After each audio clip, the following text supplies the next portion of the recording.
پھر اس سرزمین میں علامہ اقبال جیسی شخصیت پیدا ہوئی ہے. یہ ساری چیزیں جو ہے یہ در حقیقت اشارہ کر رہی ہیں کہ یہ ملک مشیت ایزدی کے کسی طویل سلسلے کی ایک کڑی ہے. اور وہ سامنے آ گیا تھا کہ سن 47 میں یہ قائم ہوا ہے، اور پورے 9 مہینے بعد 14 اگست اور 13 مئی، 14 اگست سن 47 اور 13 مئی سن 48، پورے 9 مہینے بعد اسرائیل عالم وجود میں آ گیا. اللہ تعالیٰ نے اس عالمی بیماری، اس کے لیے جو علاج ہے وہ پہلے پیدا کیا ہے.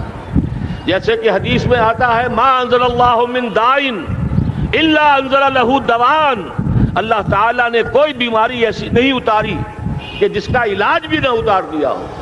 اور جیسے کہ ماں کی چھاتیوں میں بچے کی ولادت سے پہلے دودھ پیدا ہو جاتا ہے، اس کی غذا کا بندوبست پہلے ہو جاتا ہے، اسی طریقے سے اسرائیل کا جو فتنہ اٹھنے والا تھا اس کی سرکوبی کے لیے پاکستان وجود میں آیا ہے. اور آج وہ مرحلہ آ گیا ہے، تاریخ کا ایک عظیم موڑ. آپ دیکھیں گے کہ بڑی مشابہت پیدا ہو گئی ہے. ایک طرف بظاہر امریکہ کی مرضی کے خلاف اسرائیلی وزیر اعظم نتن یاہو وہ بڑا ایک غرور کا اور بڑے تکبر کا مظاہرہ کر رہا ہے، اور وہ پورا پیس پروسیس جس پر نہ معلوم کتنا وقت صرف ہوا تھا، کتنی محنتیں ہوئی تھیں، کتنے راؤنڈز آف ٹاکس ہوئے تھے، کبھی واشنگٹن میں ہوئے ہیں، کبھی اوسلو طرز کا کوئی معاہدہ ہوا ہے، کبھی پھر اور اس کے بعد پیشی ہوئی تھی میڈرڈ کے اندر بھی، لیکن وہ سارا پیس پروسیس جو ہے اس کی دھجیاں کر رہا ہے. وہ وقت بالکل قریب نظر آ رہا ہے کہ یروشلم کے مسئلے پر وہاں بٹی دہک اٹھے گی. اور احادیث نبویہ میں جو خبریں دی گئی ہیں کتاب الملاحم کی احادیث میں معلوم ہوتا ہے کہ اب اس کا آغاز ہونے والا ہے. نتن یاہو کو امریکہ کے خلاف جانے کا اصل میں حوصلہ کیوں بڑھ رہا ہے؟ اس لیے کہ اسے معلوم ہے کہ فرنگ کی رگیں جہاں پنجہ یہود میں ہے، چاہے کلنٹن ہو یا کلنٹن کا باپ ہو، یہودی لابی وہاں کی اتنی مضبوط ہے، کانگریس میں اور سینٹ میں ان کا اتنا اثر ہے کہ کوئی بھی وہاں شخص بڑے سے بڑا طاقتور اور بڑے سے بڑا اختیارات کا حامل اسرائیل کی مرضی کے خلاف نہیں جا سکتا. یہی معاملہ یہاں نظر آ رہا ہے. بظاہر تو ناراضگی کا اظہار ہوا ہے، لیکن یہ بات اب تو کھلتی چلی جا رہی ہے. حقیقت یہ ہے کہ یہود اور ہنود کا بڑا گہرا لنک قائم ہو چکا ہے، اور یہ بھٹیاں اب دونوں طرف دہکیں گی. میں اس سے پہلے بارہا کہہ چکا ہوں، ملت اسلامیہ تقریباً 150 کروڑ افراد پر مشتمل ہے، لیکن اس میں سے تقریباً 20 کروڑ عرب ہیں. ان کو اللہ نے خصوصی فضیلت دی تھی. یہ تھے کہ جن کی زبان میں قرآن نازل ہوا، خود محمد عربی صلی اللہ علیہ وسلم عرب تھے، انہیں جو فضیلت عطا کی تھی. لیکن بدقسمتی سے اس دور میں آ کر بھی انہوں نے آزادی حاصل کرنے کے بعد بھی اپنا قبلہ درست نہیں کیا. کسی نے ماسکو کی طرف رخ کیا، کسی نے واشنگٹن کا رخ کیا، اللہ اور اس کے رسول کی طرف رخ نہیں ہوا. واقعہ یہ ہے کہ مجرم ہیں. دوسرے بڑے مجرم 150 کروڑ میں سے 10% یہ 15 کروڑ مسلمان ہیں. حالیہ جو سینسس ہمارا ہوا ہے اس کے بعد اندازہ ہو رہا ہے کہ یہاں کی آبادی 15 کروڑ ہو چکی ہے. 10% امت مسلمہ کا مسلمانان پاکستان ہے، اور یہ اس اعتبار سے کہ اسلام کے نام پر ملک بنا کر نصف صدی گزار چکے، لیکن یہاں پر اسلام کا بول بالا نہیں ہوا، کتاب و سنت کی بالادستی پر اعلان نہیں ہوا. دستور میں ساری اسلامی دفعات موجود، لیکن اس کے ساتھ ہی ایسے خلا موجود، چور دروازے موجود کہ کوئی دفعہ بھی مؤثر نہیں ہے. یہ منافقت کا پلندہ لے کر ہم چل رہے ہیں اس دستور کو، اس دستور مملکت پاکستان کو. لہذا واقعہ یہ ہے کہ یہ بھٹی جو ہے اب ہماری آزمائش کے لیے آگ آد ابراہیم ہے، نمرود ہے. کیا کسی کو پھر کسی کا امتحان مقصود ہے؟ اس لیے میں نے وہ آیت بھی آپ کو سنائی، وَلَنَّبْلُوَنَّكُمْ بِشَيْءٍ مِّنَ الْخَوْفِ وَالْجُوعِ. آج کی صورتحال پر غور کیجئے، کس درجے یہ الفاظ ہمارے جو ہیں وہ ثابت ہو رہے ہیں اور جس اپلائی ہو رہے ہیں. ایک خطرہ پیدا ہو چکا ہے.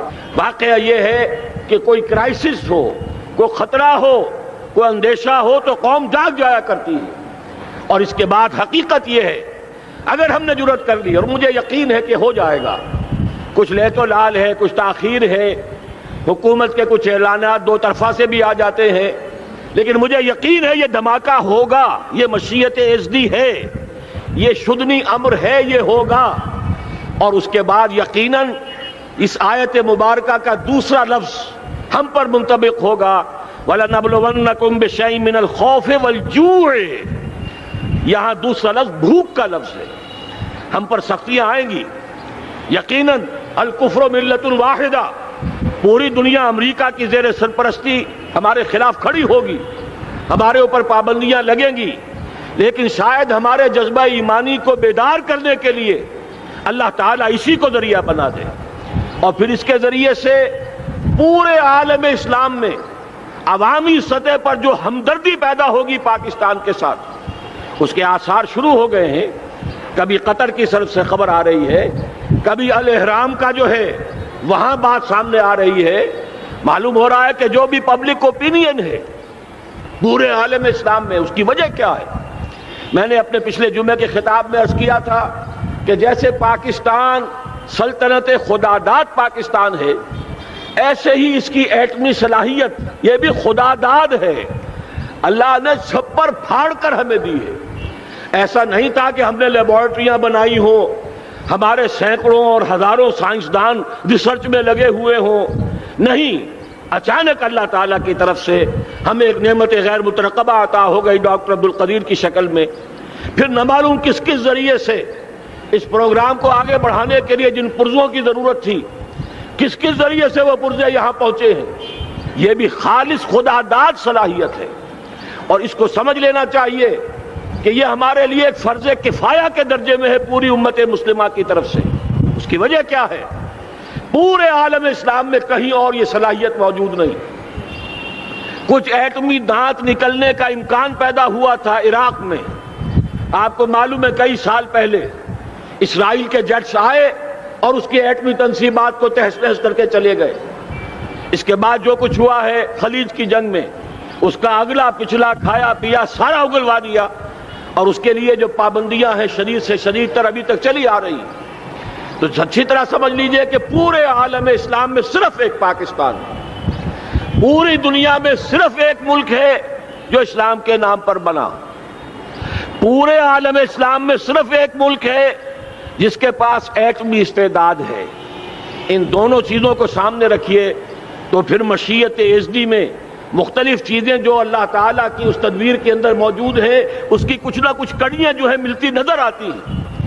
لہذا اگر یہ معاملہ ہو جاتا ہے تو یقیناً اگرچہ سختی آئے گی، وَلَنَبْلُوَنَّكُمْ بِشَيْءٍ مِّنَ الْخَوْفِ وَالْجُوعِ، لیکن ایک تو یہ کہ اس قوم کے اندر سے انشاءاللہ جذبہ ایمانی برآمد ہوگا، اس قوم کے اندر سے ایثار اور قربانی کے جذبات برآمد ہوں گے، پورے عالم اسلام کی اخلاقی سپورٹ اسے حاصل ہوگی۔ اور میں یہ سمجھتا ہوں کہ جیسے نوائے وقت نے بھی بہت اچھا کیا، کل یا پرسوں کے اپنے جو سر وقت پر وہ احادیث شائع کر دی ہیں، جن میں سے دوسری حدیث بڑی معنی خیز ہے۔ حضور نے فرمایا عصابتان احرزہم اللہ من النار، دو لشکر ایسے ہیں کہ جن کو اللہ تعالیٰ نے جہنم کی آگ سے چھٹکارے کا پروانہ دے دیا۔ وہ لشکر جو ہیں وہ جہنم کی آگ سے چھٹکارا پا گئے، احرزہم اللہ من النار۔ وہ دوسرے لشکر کون سے ہوں گے؟ اصابت یغزو الہند، ایک وہ کہ جو ہندوستان پر حملہ آور ہوگا، اور دوسرا وہ جو حضرت مسیح علیہ السلام کے ساتھ